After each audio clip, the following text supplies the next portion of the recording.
Hey everybody, what's happening is Wednesday, and you know what Wednesday means. That means it's another episode of Snipes and Stripes right here on nofilter.net. My great co-host and somebody who is feeling a little bit frisky this week, my buddy Tim Peel. What's up, Tim? Welcome to Wednesday, another edition of Snipes and Stripes. How are we doing tonight? I'm awesome, buddy. I'm ready to go. We're going to have a great show, and it's always good to see your handsome face. Oh, thank you very much. Well, unfortunately, I do not have my whiskey. I'm in Germany right now doing the show live from my daughter's house in Germany, but I do have a glass of wine. So my whiskey in the Wild.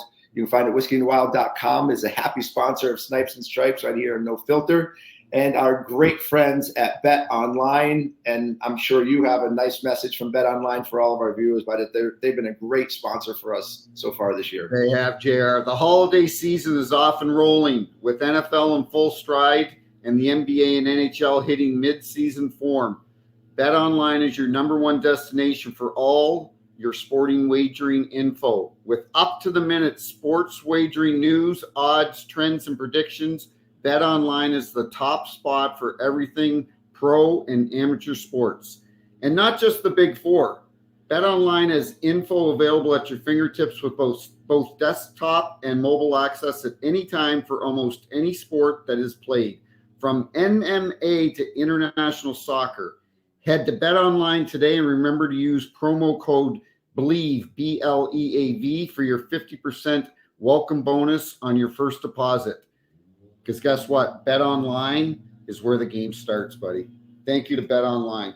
It is where the game starts, but the game starts also right here in the first segment of Snipes and Stripes tonight, because I have to know what the hell you were eating last night that got you all fired up, because finally it's not me who's in trouble with the media. Finally, it's not me barking at the media, but it's good old Tim Peel barking at the media, getting into a Twitter war with a certain somebody, and it seemed to go viral last night. Over 3 million views over your little squabble.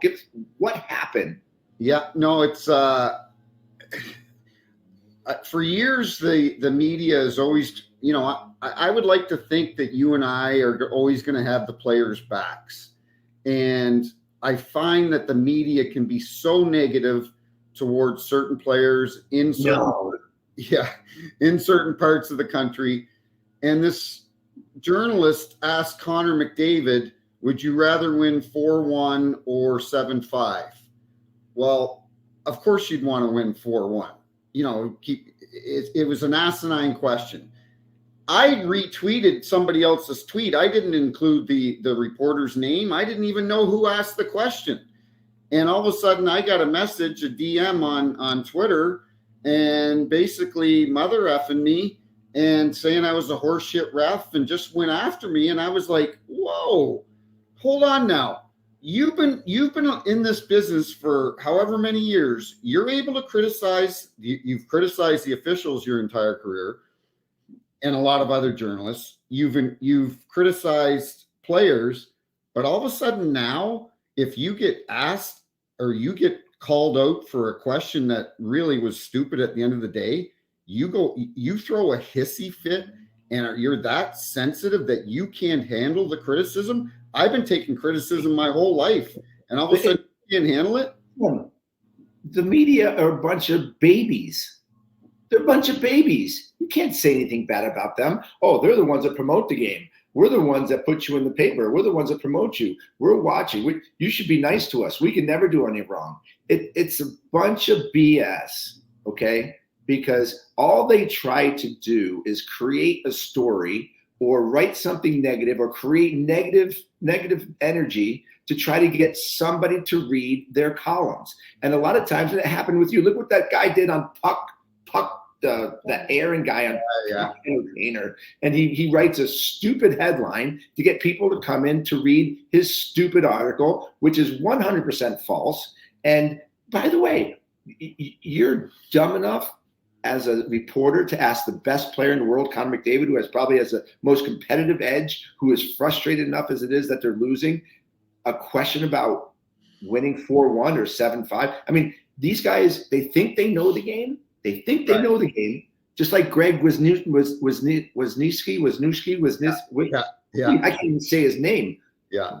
I can't even say his name because I don't even want to say his name because I put him out of my head. Because when I told him that he never played the game, he went batshit crazy and literally had a conniption and then starts to rip me every single time that he possibly can. Greg Wyshynski, that's his name. Yeah. And then you have Larry Brooks in New York who writes negative things. I don't know if you saw that rant that Dan Boyle went on I guess about Larry Brooks. I mean, just listen. I'll let you finish, but it's about time somebody else besides me went after some of these media guys. Now, listen, there's been some great media guys like Kevin Allen. Tim Sassone in Chicago was one of the best I've ever seen. Tim Panaccio is a good way. He goes bad and he goes good, but he's a fair reporter. Correct. But nothing like this guy. Nothing. I was going to say that. I'm glad you mentioned it because I was going to say that this isn't everybody. You and I have a lot of friends in the media, whether it's on TV, whether it's print, whatever. We have a lot of friends. All that I simply said was didn't think to your point about Connor McDavid. They just lost the game to Florida 5-3. I watched that entire game because I wanted to see Matthew Tkachuk and Connor McDavid play. Connor had 2 goals, scored in a penalty shot, played unbelievable, and now he gets asked this question after. So it's unfortunate, but it kind of it's the media wants bad. They want to create this. It can't be good all the time because if it's good all the time, it doesn't sell. I had an incident a year ago, and the Athletic wrote a story on me. It was a complete hit job. And I actually went to them and asked them to write my side of the story, and they said, "Sorry, we're too busy. We can't do it." There's no accountability. There's no accountability in media. Reporters that keep sending it out on Twitter that Tim Peel goes after teenage refs. It's a bunch of BS. Continue to do it if that makes you feel good, but. Listen. I think 50% that you see from the media you can believe, and that's a terrible thing. 50% you believe, 50% is BS. All you got to do is just go look at the interview that UFC and what Dana White said about the media and writers. Just go look at that. That's all you have to do. And I think he says it all in one clip. So we'll leave it at that. I think does the media at some point make Connor McDavid think, do I really want to play here? Do I really want to have to deal with this every day? When I look at Matthew Tkachuk with his toes in the sand in Florida, and he's not getting harassed by the media or asked. It's actually a really good question because at what point does he go, you know what? I don't need this. I think losing is the first big problem that Connor McDavid would have. I think style of living would be another. But I think what would be the straw that broke the camel's back would be the intense media drama that is surrounding Connor McDavid, Edmonton, even Toronto, Canadian media, because unfortunately they have a very keen ability to dig and annoy. By the way, they can write great stories too. They can make you bigger. Sure. But it just seems that the stupidity questions come out more, and they try to create controversy out of your answers, and then they will misconstrue your words into a headline that will make people read their stuff, and it's an absolute con job. And unfortunately, that's the world we live in today. And just go look at Dana White's clip. You will get it all in one sentence. All right, so enough about bashing the media. I've done it my whole life. This is probably why both of us are kind of a little bit banned from everything, but you know what? Who cares? We're honest. And unfortunately, they're softies. They don't like it. They're like millennials. They're the pajama boys. You can't say anything bad about them. God forbid. But we're going to see what kind of pajama boy Patrik Laine is. Is Patrik Laine a pajama boy, or is he not a pajama boy? Because he's in some hot water down there in Columbus A couple games ago, he got sat in the third period, both him and Rob Gaudreau, which is a statement. And we have talked about this on our podcast, Tim. When is old coaching going to come back into play? When are we going to see some old style mentality where guys are getting chastised, guys are getting punished, guys are having consequences for the way that they play? Well, in Columbus, the coach did just that. And he sent a message by sitting Rob Gaudreau and Patrik Laine in the third period a couple games ago, and then putting Patrik Laine in the press box and making him a healthy scratch the first time in his career, which, as Patrik Laine said, was the most embarrassing thing that he has ever gone through. So what is going on with Patrik Laine? You know what? I don't know if Pascal Vincent is going to be able to keep this up. I was listening to different people the last couple of days, and they're like, to your point, I get it.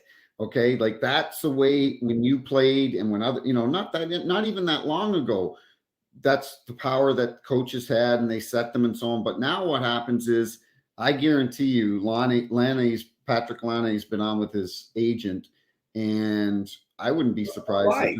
But why? Because they can't. Again, this is what drives me crazy. Okay, this is what drives me crazy. You're not playing well. Okay, maybe you're hurt. He's only played 9 games, but you're not playing well. And your coach sends a message to you by sitting you in the press box. And all of a sudden, you're going to go to your agent and you're going to whine and cry and say, I don't like it here. I don't want to play here. No, that's what's the problem with these kids today. That's the problem in sports today, is because they're two big pajama boys. They are all babies. They're all babies. They are all entitled. And as soon as something goes wrong with them, they sit there and they go, well, I want to go someplace else. Now, I want to see Patrik Laine. And by the way, I really enjoyed the way Patrik Laine handled the question in front of the media, because he said, I don't want to say too much. I'm embarrassed. It's the worst thing that's happened to me in my career. I'll deal with it. Let's just get back to playing. Now I want to see how he plays. Now I want to see if he goes out there and he puts an honest effort into the game. Because if he goes out and mopes and pouts and continues the same style of play, then we know exactly who Patrik Laine is. And he's only 25, Tim. Mm-hmm. And if he whines and pouts, I don't think there's going to be anybody that's going to touch him with a 10-foot pole for any kind of big money the rest of his career. Does Vincent, when he set Jonny Gaudreau, okay, let me ask you this. Does Pascal Vincent have enough credibility, enough money, money in the bank, however you want to phrase it, that he's got enough power that he can sit those guys because he is a brand new coach? He's a brand new coach. So you're not talking about a veteran coach here. You're talking about a coach, his first head coaching job. Is he going to lose that team by coaching this way? Again, he shouldn't, because he's the coach. Correct. He's supposed to do what he's supposed to do. So what you're saying is like the league has gotten so soft, and coaches now have to be on pins and needles and eggshells, and they can't do things that are going to help the team do what they're supposed to do: win hockey games. That's what they're meant to do. And when they're not playing the right way, you can't give them more ice time. You can't reward them with continuing to let them go down the same path, because that's irresponsible as a coach. And I don't care if it's him being a first-year coach or an interim coach, or it's a coach that's been around for 20 years.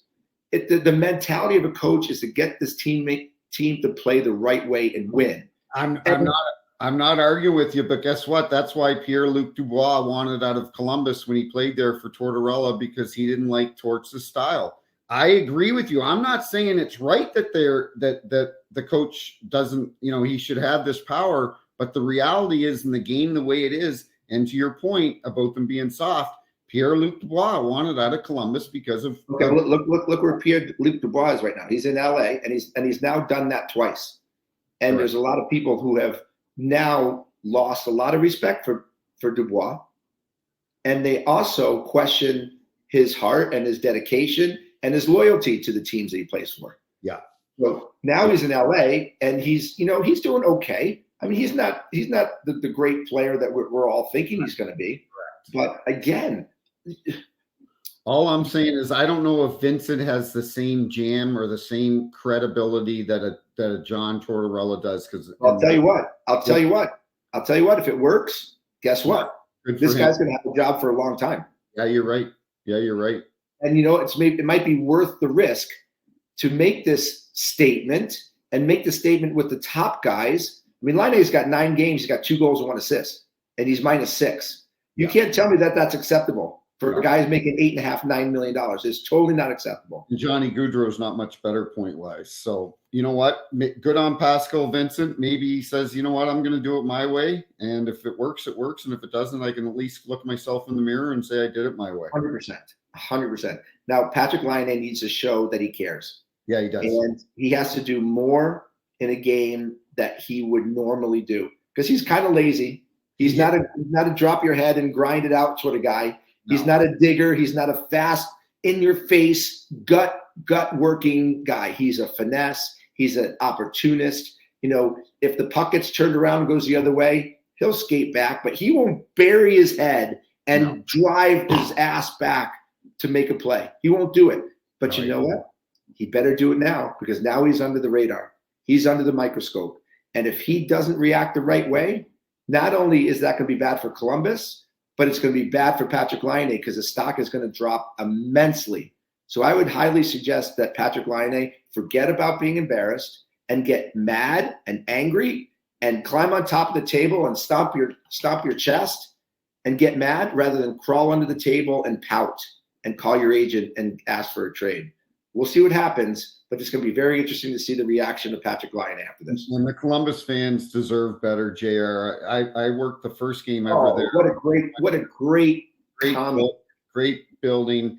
John Davidson. I cannot sit here and criticize the organization, even though they haven't done a lot. And I'm full disclosure, I'm friends with John Davidson. I have a tough time criticizing John Davidson. John Davidson's a tremendous man. I'm hoping they can turn things.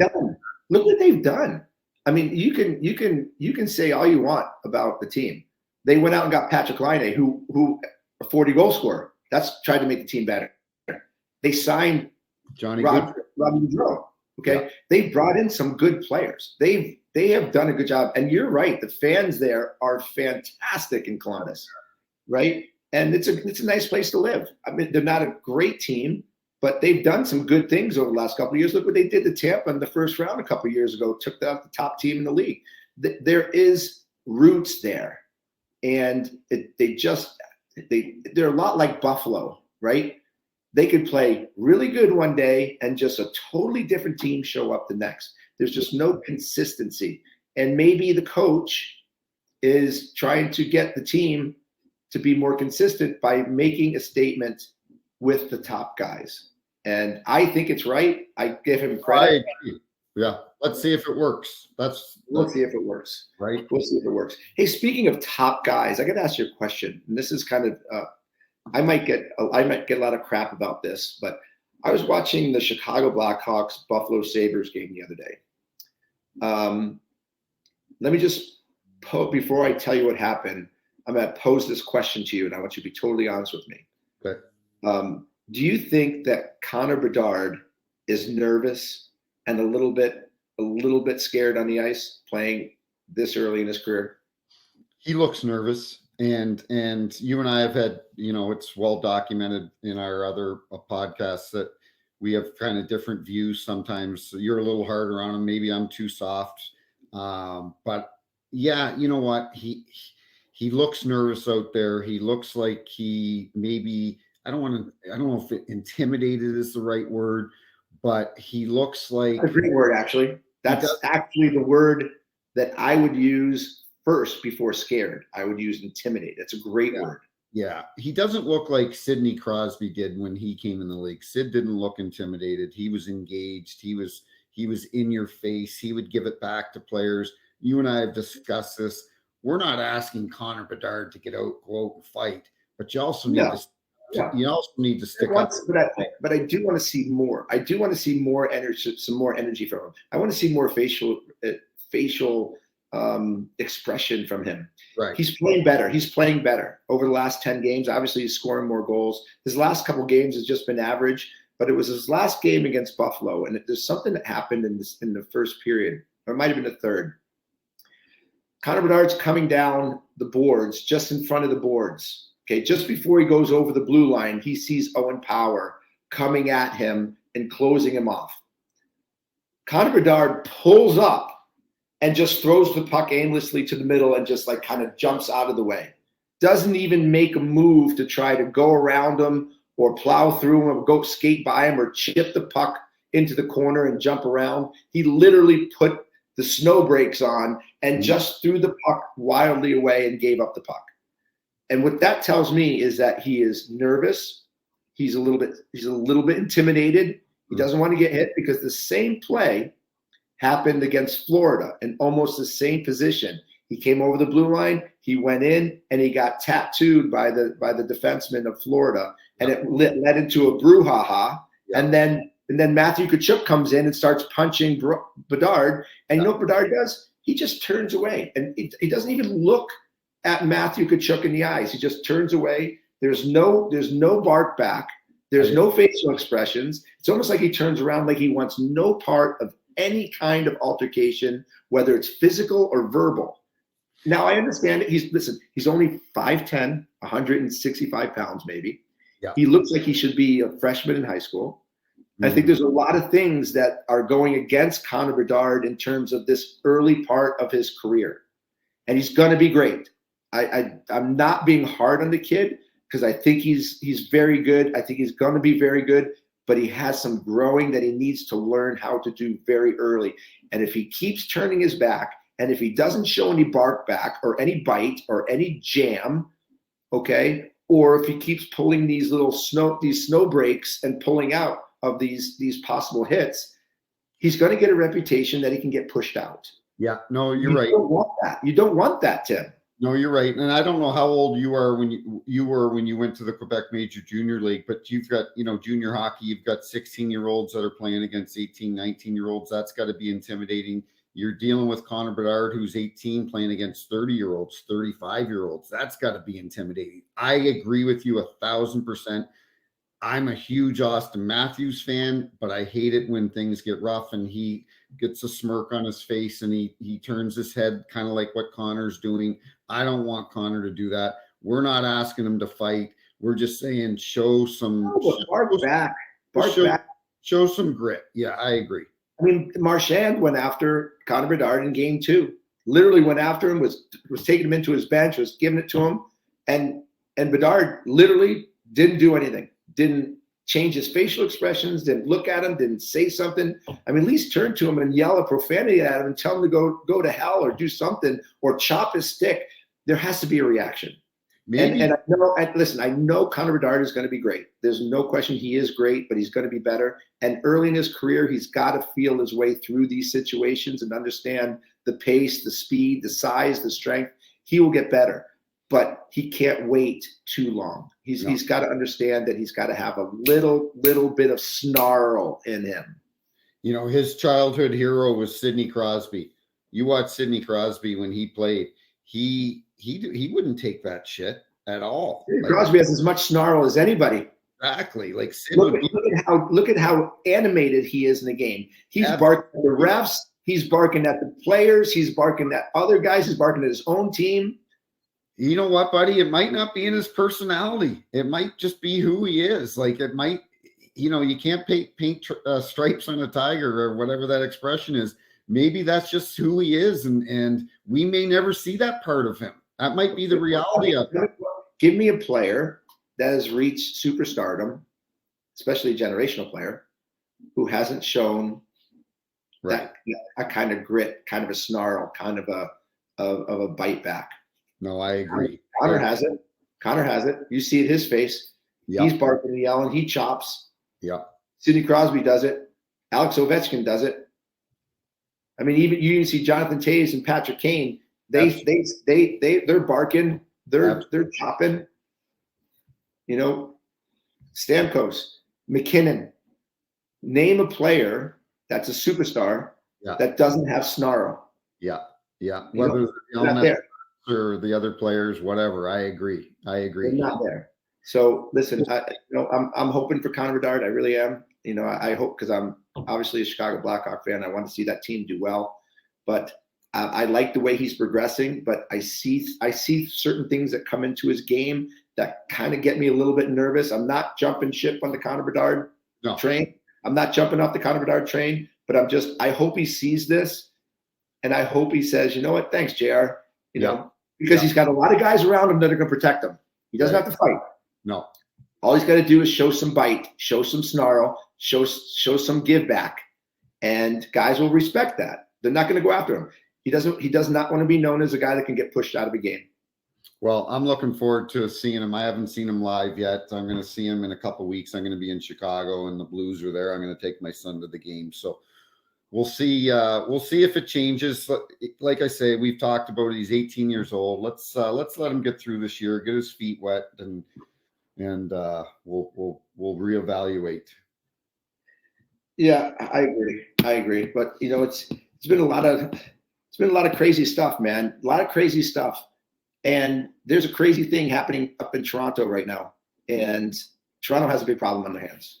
They have a big problem on their hands because they have an amazingly high salary cap that is absolutely consumed by 4 or 5 players. And now they have probably the second best player on that team, absolutely lighting it up. William Nylander is lighting it up right now on a crazy point streak. Just went over to Sweden and just lit up the Swedish arenas, scoring a couple overtime games and taking this league by storm right now. And what's Toronto going to do with a guy like William Nylander when you have Marner, you have Tavares, you have Matthews? I mean, it goes on and on. What's going to happen with this kid? You know what? I'm excited to see what happens, because you would have played against Michael Nylander, William's father, right? Actually, we had the same agent for many years until he dropped him. And I remember one thing. Michael Nylander dropped our agent. We had the same agent.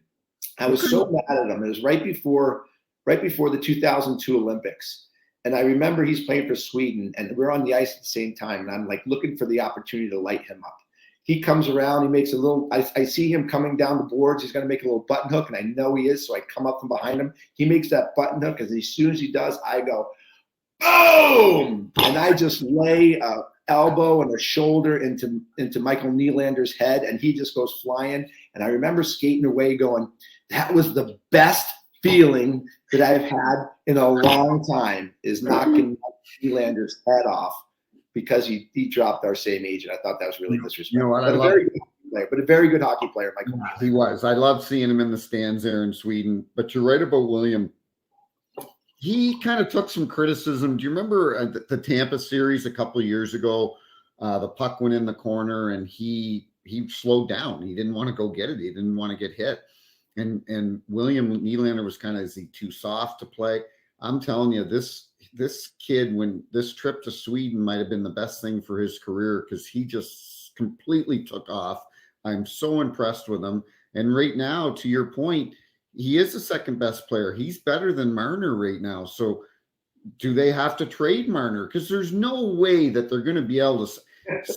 That's what I said this morning. I said the same thing on After the Whistle with Reve and Peters this morning. I'm like, they got to get rid of Marner. And Craig goes, you're going to get rid of a 100-point guy? I'm like, what are your options? Because they can't get rid of Tavares. He's going to get $12 million a year, 11, 12 at least. Don't you think? Not there. Not in Toronto. Not with Marner there, not with Matthews there, not with Tavares there, not with O'Reilly there, not with Riley there. There's no room. There's no cap space. You can't do it. So there has to be something. Now, I think Nylander is putting himself in a situation to be able to pick where he wants to go. Keenan asked when is his contract up? He's a free agent after this year. Correct. I mean, he can pick where he wants to go. And I'm telling you right now, it's not going to be Toronto. You don't think he'll resign there? I can't see him. I Yeah, can't. he's on pace for $11.5 million contract next year. You can't do that with Marner making 10. You can't do that with Matthews making 13.5. You can't do that with Tavares making 8.5. Well, you're assuming 75% of your cap space on 5 guys. Can't. But I agree with what you said to Craig and Andrew Peters, that you got to trade Marner. Then you can't. I'm sorry, you can't trade William Nylander. I love Mitch Marner. Well, listen. Blainer, he's not going to Detroit. Blainer, he's not going to Detroit. He might go to Chicago to play with Bedard. That's a possibility.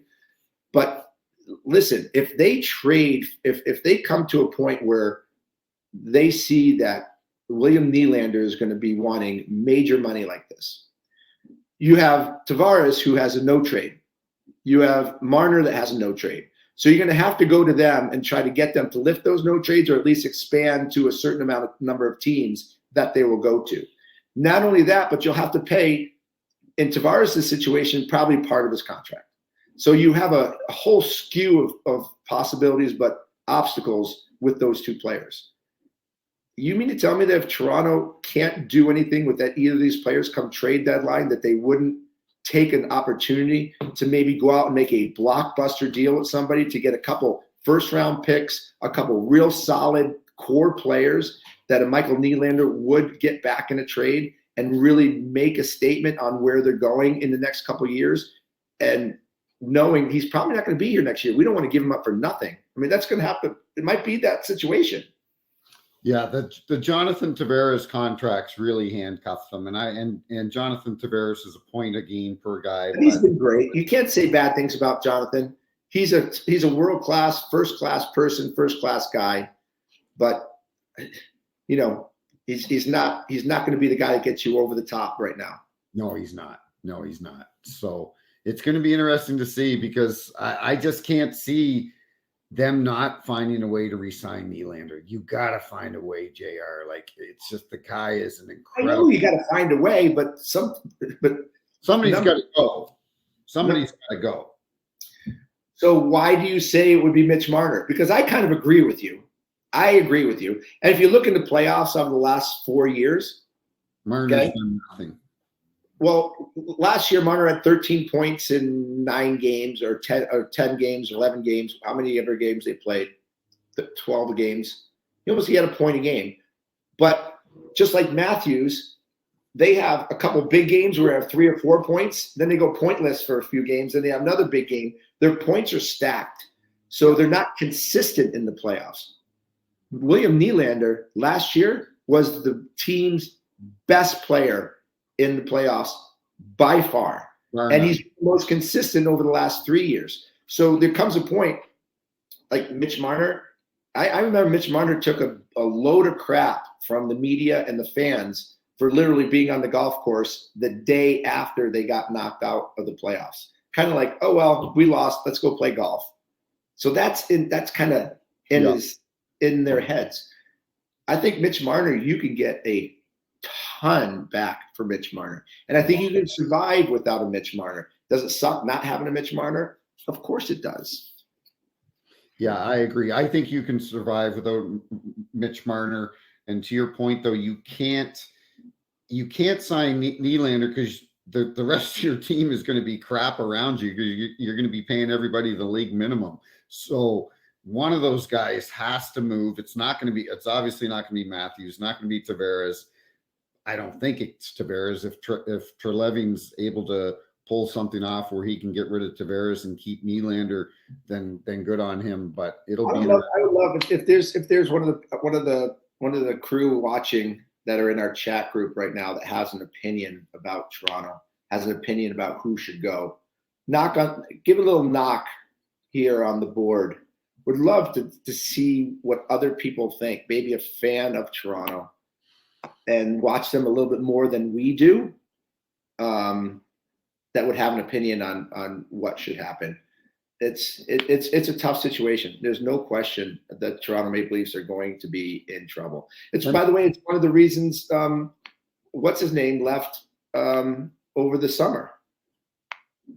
He's in Pittsburgh now. What's the old GM's name? Dubas. Kyle Dubas. Mm-hmm. I mean, Dubas was smart. I mean, he got out of Dodge because he knew that he had created a massive problem.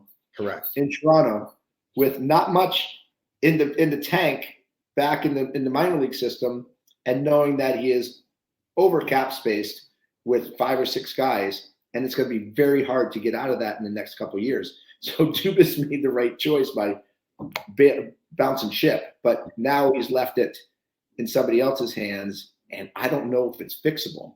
I don't either. That's the problem, and I agree with you that he's created a problem there, and he jumped out at the right time, and we've seen that happen in other sports with other franchises and that.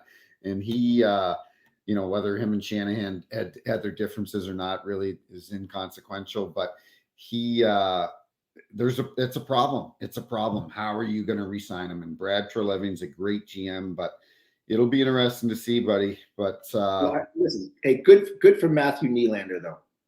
Good for him for stepping up and playing the way they play. Yeah. And of course, it's a contract year. And, a lot of these kids these days, they have big years when it's a contract year. They get it going. That's never changed. That's been going on forever. All you guys played well in your contract here. Do you remember Alexander Semin? Oh my goodness gracious! Do you remember this fraud? You remember this phony of a hockey player? Before you say anything else, I can't believe that you just brought that name up. I use him as an example all the time when I say to people, I go, I do not understand why GMs do not maybe ask the referees, what do you think of this guy? It's true. Alexander Semin played in Carolina. Jim Rutherford gave him 5 times 5, which was a lot of money back then. Okay. Alexander Semin, I could look into his eyes and tell when this season's over, he cannot wait to go back to Russia. He doesn't want to play in the playoffs. He just wants to get his money and go back to Russia. That is so funny you brought that name up because I use that as an example all the time of why GMs don't ask us for our opinion. Twice Alexander Semin in his contract year had monster years. Yeah. And twice the year after, he was an absolute dud of a bust. He was brilliant. The last one was the biggest. 5 years, $5 million. He conned Carolina into signing him, and the guy couldn't even put his skates on the right foot. It was terrible watching this guy play. I love it. He was brilliant. He knew exactly what he was doing. It was fantastic. It didn't bode well for Carolina, and it gave us some really good content. And speaking of referees, when you talk about referees asking referees about certain things, I got to ask you a question because this was posed to me to ask you this. Mm-hmm. There's fights. There's been a lot of fights in the National Hockey League this year, more than we've seen in a long time. So obviously, there's a little bit of hatred going on. I think there's a little bit more of a competition moving on between some of these tougher guys. But when these guys are in fights, right? When you guys are referees or the linesmen are sitting there, what's the protocol for you guys to stop them, to let them go? When do you jump in? How dangerous is it? Have you gotten punched in the face? There's so many things that happen in fights that a lot of people wonder, why do they let them fight? What are they saying to each other? How dangerous is it in there? You've been in there. What's it like? Yeah. No, it's the best. I love it. There was a good fight in the Florida-Edmonton game. Desharnais from Edmonton, and I forget the Florida player, big kid, fairly new to the league, and they went at it. And the protocol is, when you played, for example, if Ty Domi picked on Jeremy Roenick, then the linesmen are jumping in. But if Ty Domi's squaring off, I can't handle myself. Well, I know you could, but I'd be saying, all right, come on, Ty, let's go, let's go. Yeah. But no, it's it's changed a lot because we don't have those predominant tough guys like we used to have, 10, 15, 20 years ago. It really is. If a tough guy, Ryan Reeves is fighting whoever, and they both want to go, let them go. But as soon as somebody, the linesman, they're trained, and it's kind of hard to explain. But if they know if somebody's going to get seriously hurt, then it's their job to get in. And things really changed in the last couple of years. Where, do you remember years ago you could take your helmet off in a fight? You'd see that all the time.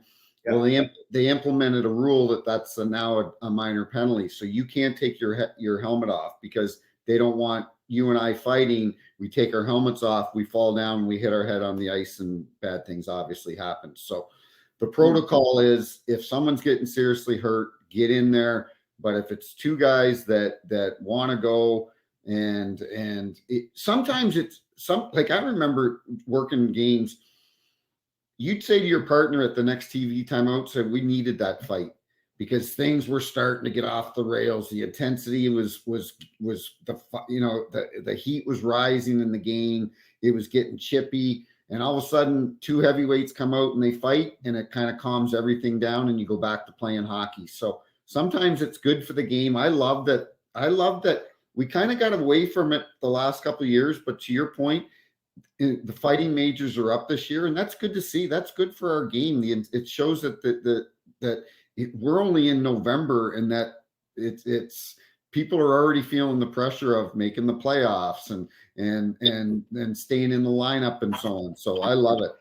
I can see this guy throwing the gloves. I did when I played hockey. If he takes those glasses off, I think Keenan's going to be throwing the gloves left, right, and center. Right, Keenan? Yeah, I did when I played hockey. I played for 12 years. Yeah? Yeah. Well, listen, by the way, your Calgary Flames are playing pretty good right now. They're starting up to be on a roll. Jonathan, though, is actually woken up. He's actually scored some goals right now. JR, remember, I'm an Oilers fan here. I know. Listen, you see the Calgary behind. I can't talk about the Oilers because, by the way, that would be even better. So what do you think of that question that was posed to Connor McDavid and the little banter that my boy gave him? Absolutely stupid. Guy just lost the game, and that's the first thing you ask him, how he feels if he'd rather give up like all these goals. What's he supposed to say? And good on you, Tim, for calling him out because I hate all his bullshit. Sorry for swearing. But he's a terrible writer, and he talks about writing for 35 years, good writes. He drives players out of Edmonton. He did that with Puljujärvi. He would write articles finding, Puljujärvi wasn't the best player, but he's constantly on the guy. So, he really needs to get a check. And Keenan, I didn't realize it until I saw the clip when he asked him that question. Connor looked at him and said, "You really like this question?" So I guess he's asked it to him before.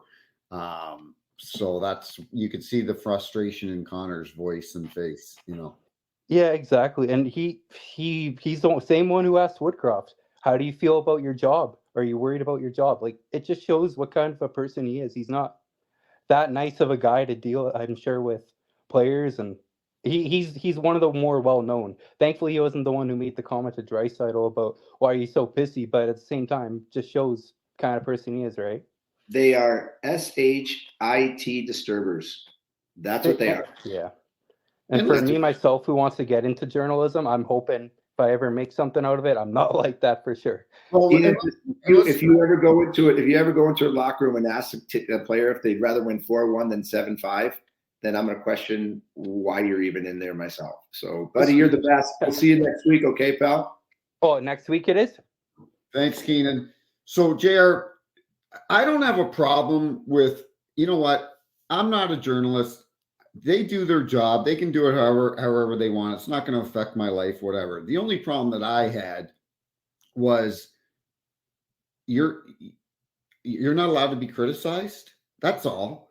Is that you're not allowed to be criticized? Of course not. Don't you know they have the power of the pen? Those guys rule everything. Those guys are what make us popular. It's them. It's not us. It's them. It drives me crazy. But again, I love your comments about the referees and fighting. I think that's so intriguing because listen, there's been what's up, Reese? Hey, what's going on, JR? What's up, Pilsy? Happy Thanksgiving, boys. Hey, You you- too, Reese. what's happening with you? What's on your mind? You heard some of our comments today, some of our topics. Are we on the ball, or are we like totally out to left field? Oh man, like with the whole thing with Toronto, you guys are spot on, and I've been trying to contemplate it myself, especially after listening to your points. And JR, you hit it on the head. Like Toronto is in a no-win situation, regardless of how, because yeah, they're gonna lose somebody one way or the other, but it's like, yeah, with all the cap and stuff that they're gonna have, I actually see a bit even worse problems than what you and Pilsy pointed out. Well, I think their easiest problem to solve, and it's a terrible situation for them, is what we said, Peelsy. Their best scenario could be a trade deadline move, a blockbuster move, to where they can get something for him, because I think he's the only one that doesn't have a no trade clause in any of the big five. So that becomes Toronto's ace in the hole. Mm-hmm. Man, I keep saying the same thing, but man, Reese, you're the best, buddy. We're gonna finish this up. I appreciate you coming on, man. I like that you agree with me too, man. You're the best. We'll see you next week. I agree with both of you. Thanks, Rock. I just can't see them letting William Nylander go, Jer. I don't know. Like, God, I get you. What's worse? Trading him to trade deadline, or not being able to come to terms with him because you're going to want 11.5, 12, and just letting him walk free in July. No, I know. It's a Jonny Gaudreau, Matthew Tkachuk all over again. You know what? It's going to be interesting. So, listen.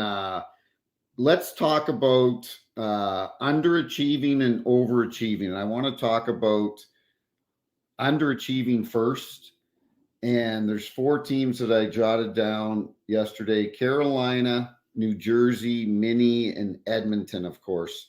What is wrong with Carolina this year? A lot of people were predicting that they could make it to the Stanley Cup Finals this year. No, I think this is my view on Carolina. They're not surprising anybody anymore. Mm-hmm. I think for the longest time, teams would go into Carolina, or Carolina would come into their building, and they're so well coached, and they have good players, but I don't think they have anybody that jumps off the paper to you. And I think now that they have played so well over the last couple of years, that teams are now really preparing for them. Mm-hmm. They're ready for them. I watched Carolina play in Anaheim a few weeks back, and Anaheim just ran them right out of the building because they just weren't. Carolina wasn't prepared. Anaheim was ready for this team coming in, and they just blew them out of the building. They have some really good players on this team, Carolina, but I just don't think that they're putting it together right now. I think they will. I think Rod Brind'Amour is probably frustrated to all hell right now. And I think they just have to get back to what's made them really good. And that's playing a hard team game, because I think they're a little loosey-goosey right now. I think they're a little full of themselves. A lot of people talking about them being one of the better teams in the league, and I think that's getting into their heads. And I think defensively, they've been very lackluster. And what happens is they're not prepared to start games, and they find themselves 2 or 3 goals behind before they start to play well. And you just can't do that in this league. Well, and our good buddy Billy Guerin, he doesn't say much, but when he does, people take notice. And he criticized his team the other day before they had a team meeting before they headed over to Sweden, and that's a team that obviously is underachieving. New Jersey, I don't get New Jersey. I think there's again another situation where you have a very young team who's listening to the media, who had a great year last year.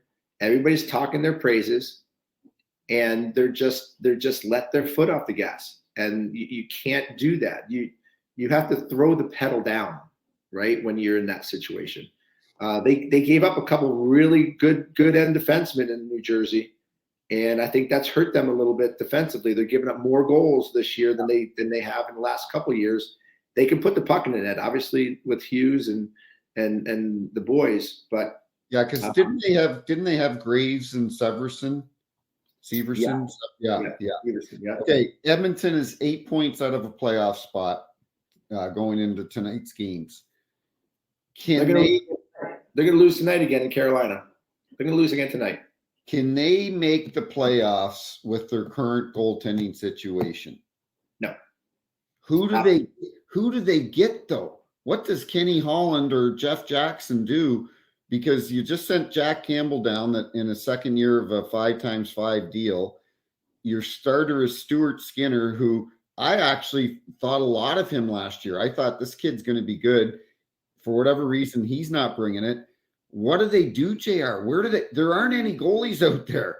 Where do they get? Well, I think as a team, you got to support your goaltender a little bit more.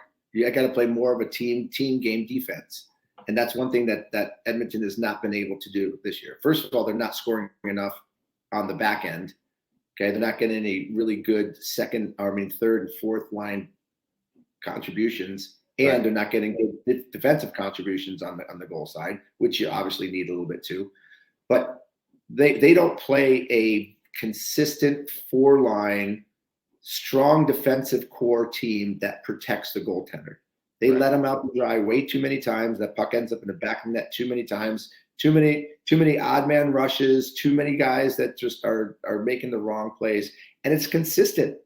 It's consistent. Do they make the playoffs? Well, you know the stat. I think it's 78 or 80% by American Thanksgiving, and we're American Thanksgiving. Yeah, you know what? I think Connor McDavid is so good. I think Leon Draisaitl is so good. I think Nugent Hopkins is going to get off his. I feel good for it. Well, what's that? Vander Kane's been playing better too. They need him to go better. Hyman's having a good year. I think this new coach has got to go in there and stress defensively, team defense. I think if he does that, I think they'll make a run. And yes, I think they'll squeak in late in the season. I do think they will. It'll be interesting to see, because the way I see it right now, it's win 1, lose 1, win 2, lose 2. Who are your surprise teams? Philly is playing some great hockey. You know, I never saw them at 10-7 and 10-7-1. It's awesome. It's awesome to see. I'm a big Torts fan. You know, I've told you stories before of Torts and I. I love Torts. I love him. And he's as old school as it gets. I could screw up a call. I'd go over to the bench. I go, John, I'm sorry. I saw it the wrong way. He goes, no problem, Timmy. Like, he is as good as it gets. I love him. Some players don't like playing for him, but guess what? He makes people accountable. He's making those players accountable. You want to hear, I don't know if you heard the story as a referee, but John Tortorella had one of the best bench coach to referee encounters. And I was standing right there for it. So the ref comes over, and I believe it was Chris Rooney. I want to think it was Chris Rooney. And he made it, he just missed a call. He missed a couple calls, and there's a commercial break. And Tortorella calls Chris over to the bench. And he's yelling and screaming at him, and Chris goes, and the referee, I think it was Chris Rooney, says, you better slow down, Tortorella. I'm going to give you a penalty. And he goes, oh, yeah, sure. Give me a penalty. He goes, well, you're going to give me a penalty if I think you're an effing a-hole? Yeah. And Chris goes, no, I can't give you a penalty for thinking anything. And George goes, good, because I think you're an a-hole. I thought it was the greatest line of all time. You know, this vintage Torts, right? I thought that was just awesome. But I will tell you what I think. I'll tell you what I think the difference is in Philly. They got Keith Jones is now up top as the president. They got Daniel Briere, who is the GM. Those are two guys that have played for Philly. They brought in John LeClaire. They brought in a couple other ex-Philadelphia Flyer guys to work with the team, on the team, that have the Flyer mentality, that wore that Flyer crest, that know what it is to be a Flyer. And I think those guys are going onto the ice and having to come off accountable to the guys that played before them. And I think it's really resonating with the guys that are playing, because they're playing strong, physical, strong, good hockey. You know what? That's a great point you brought up, and a lot of people don't understand the importance of that of the culture of a team. Alexander Steen was never the captain in St. Louis, but he was the quasi captain. Okay, everybody knew David Backes was the captain, but it was really Steener and Doug Armstrong. And Alex has been over here from Finland quite a few times. Army's brought him in this year. And I wouldn't be surprised if you see Alexander Steen as a GM in the next couple of years. It's important to have these guys in your organization for the culture, so that these young guys coming up go, okay, this is what it's like. And I'm with you on Jonesy and Briere. I think they're going to do a great job. Yeah. They got the right guy. Pittsburgh did it the best. Detroit did it. All the teams that won did it. Colorado did it. Hey, listen, I was in Phoenix for 25 years. I was in Phoenix for 12 years after I retired. And that dumb organization never asked me once to do something for them to help them with that mediocre organization. Right. I mean, like, come on, man. I literally lived 2 minutes from the practice arena. Don't you think you'd reach out with someone who's actually in the Ring of Honor that has had a career like I did, maybe come in and help our players? Zero. Some people don't get it, and some teams do. The Philadelphia Flyers get it. Yeah. And that's why they're playing the right way. So good on management for bringing those guys in, and good on the players for playing the way that is known to be a Philadelphia Flyer mentality. It's been so. I hope they keep it up. The other one is Washington. I'm surprised by Washington that, if the playoffs started today, they're back in it. I think the first few weeks you and I were kind of down on Washington, no Backstrom, but they seem to be actually playing better without Backstrom. So it'll be interesting to see if they can keep it going. And I'm hoping that they can. I think they win tonight. We need Ovi in the playoffs. We need Sid in the playoffs. Those are the type of, Yeah, 100%. Which leads us to our end of our show. There is no games tomorrow. So there is no games on Tuesday. There is 14 games tonight, this being Wednesday. No games on Thursday. And then Friday we have 15 games. So the schedule is crazy. I don't know who's making these schedules, but I kind of like it having 15 games. So we're going to do our Bet Online, one of our great sponsors, Bet Online, where you can have the best odds, go to find your best sport, your best opportunity to win some money. Thank you. You go to Believe, BLEAV, for a 50% coupon on your first bet. And we are going to give our best picks, especially our quality picks, for Friday.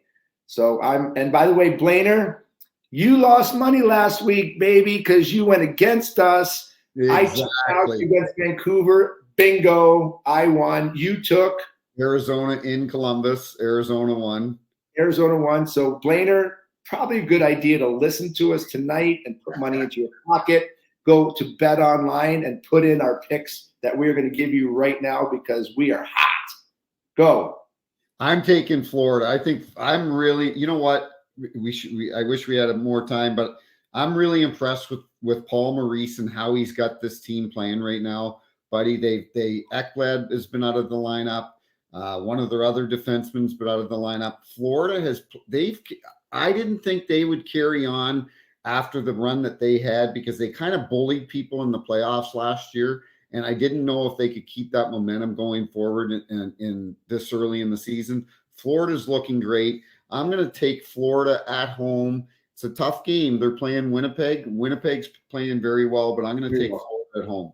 That's a great pick. I like that pick. And Blainer says he's going against us again. So I can't wait. I can't wait to see Blainer next week. And we're going to have to buy his beers for him next week in Cabo, because he's going to be losing too much money. And Luch just said Flyers, Rangers. By the way, that's who I was going to pick. I was going to pick this game. Luch, I am so sorry, but I am going to go with the Flyers. I'm going to take a underdog money line, a team that's playing well, is playing well at home. The Rangers, yes, they've been playing good too, but for some reason, something about coming down the Jersey Turnpike in a bus or a train, however Rangers get there, it's a little bit different coming into Philly, knowing Philly's playing with some confidence. I am going to take the underdog in the Philadelphia Flyers against the New York Rangers on Friday. I don't know if you can take it to the bank, but it's going to pay you some good money. That's a ballsy pick, buddy. That's a ballsy pick, but I like it. Philly's a tough place. So, well, you know what was ballsy? You know what was ballsy is you calling out a reporter last night, and I swear, just listen. Thank you for saying what you did, and listen, we did a good job tonight and kind of telling the whole story. But it was a great show tonight. Way to do it. Way to bring the heat again, buddy. You were the best. Everybody, thanks for joining here on NoFilter.net. Snipes and Stripes again. Ruffle some feathers.